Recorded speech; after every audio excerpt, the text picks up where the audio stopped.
I am here to talk about what is a typical day during self-quarantine.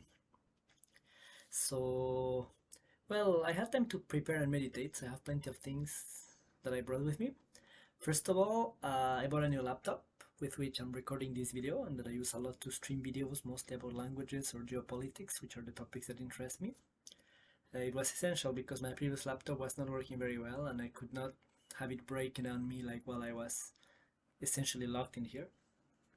So having like a well-functioning laptop and my smartphone was essential to this activity. I also brought tons of food. I brought rice, tuna, a whole bunch of like hiking Nutribars and tea and many things that I can just eat. So my normal day will usually start when I wake up very early because I still under some jet lag. So wake up at like 4 a.m. and then I gradually start, watching some YouTube video or something, and then I would start doing some workout. So I stand up, I jog, I stretch, I do all sort of like aerobic movements to get myself truly awake. And then I do more targeted, more intense workouts like squats or push-ups or different things. I've actually found something really funny. I don't have dumbbells, but I found this. And I use this to work out. Like, it's not super heavy, but for some exercises it's useful and it's cool. So yeah, I do some intense workout and I've been pretty intense to the fact that right now most of the muscles in my body are in, you know, in this pain that you have when you work out really hard, which I find it's good. My legs, my arms, my abs, everything hurts right now. So I have not much to do, so I work out harder than usual. And after that, I start cooking my breakfast, which is usually made up of rice with tuna or some sort of protein. And then I drink a lot of tea. I drink abundant tea. Then I rest a bit because I did a lot of activity and sport. So then I rest. I study something. I watch a video.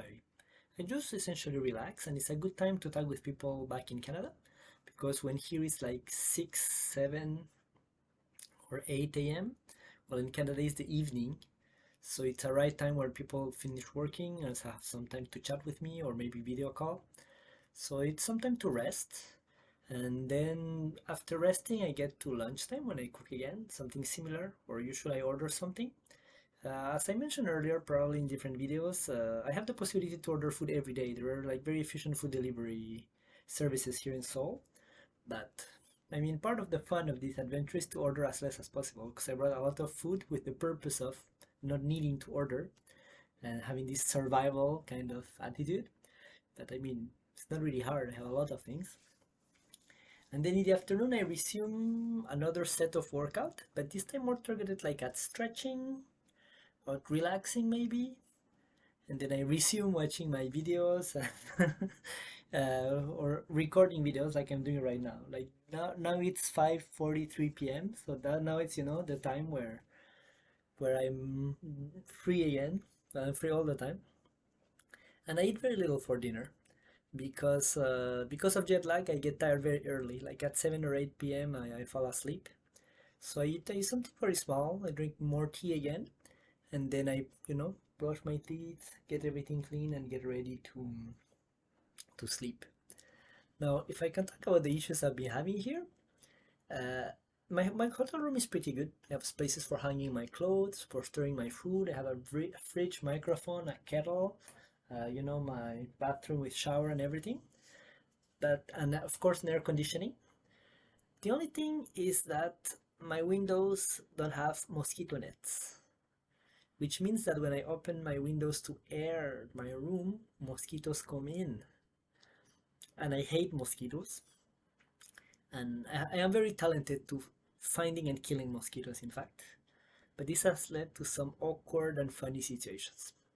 For example, when a mosquito bites me, like I don't know, you're supposed to not feel it until they are done. That's why it itches, but you don't really know when they have bitten you. Well, with me that's not the case. I feel it when they bite me, and I kill them. But they already bit me, but that's it, they died, so they will not bite me again. This is okay, I guess. But when I'm sleeping, I wake up doing that. So just this night, I woke up twice hitting myself on the face, killing a mosquito. And once it was a double shot because I hit myself with two hands. So yeah, I guess my talent is like efficient. I got rid of all the mosquitoes. There are none right now in my room. But I do these weird things. And the night before yesterday, the mosquito was flying near my face while I was sleeping. And I woke up, hitting it as hard as I could. But I also hit the wall. So at like, I don't know, 3 a.m. I hit the wall. And the person in the other room must have thought like, what is this? Why is this madman hitting the wall at 3 a.m.? So I hope that they don't knock at my door asking what I was doing, which they didn't do. But yeah, so that's the problem, because I don't have a net, but I need to air the room. I mean, the air conditioning brings in cool air, but the circulation really requires the windows to be open. So this is my only major issue that I have.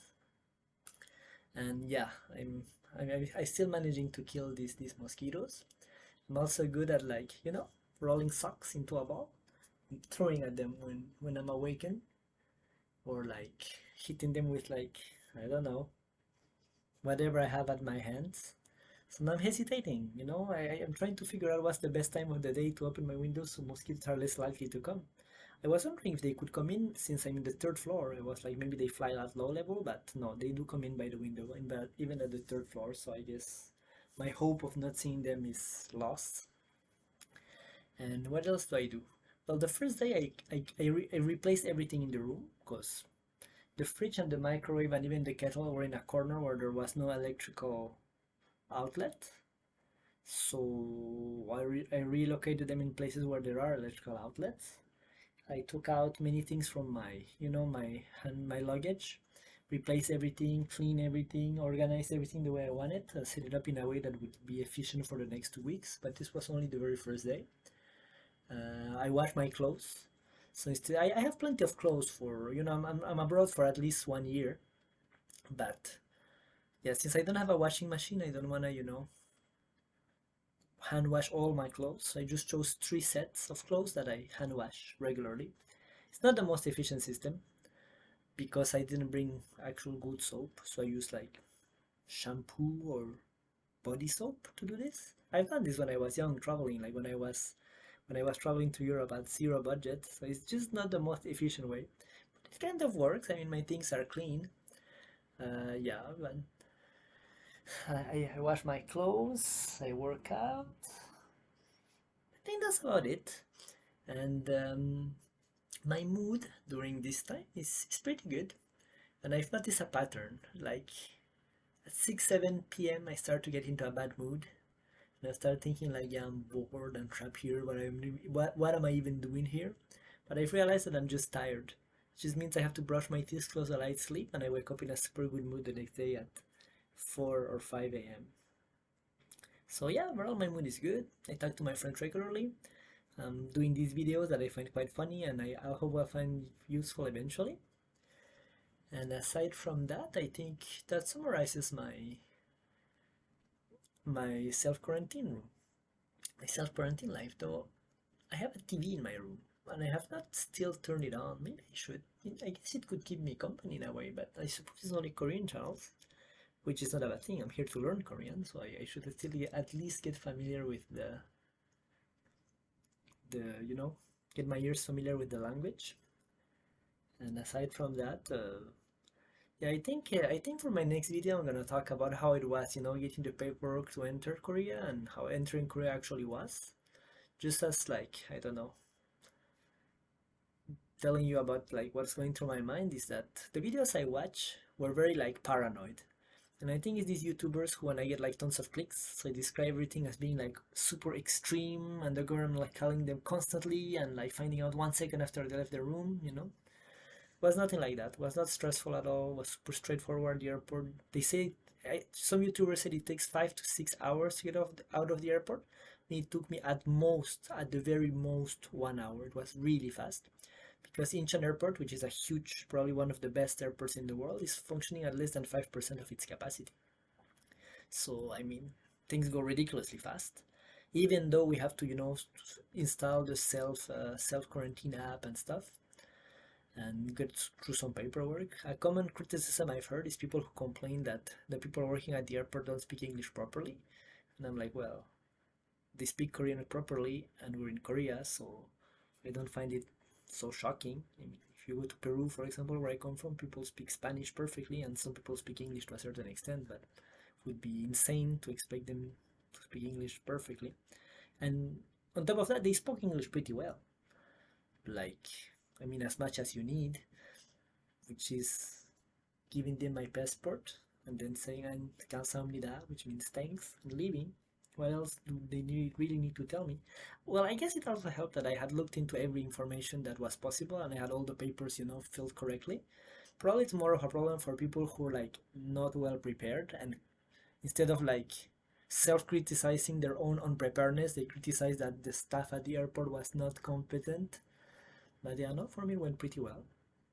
And yeah, well, I'll talk about this more in the following video. So I'll keep you updated. Have a good one.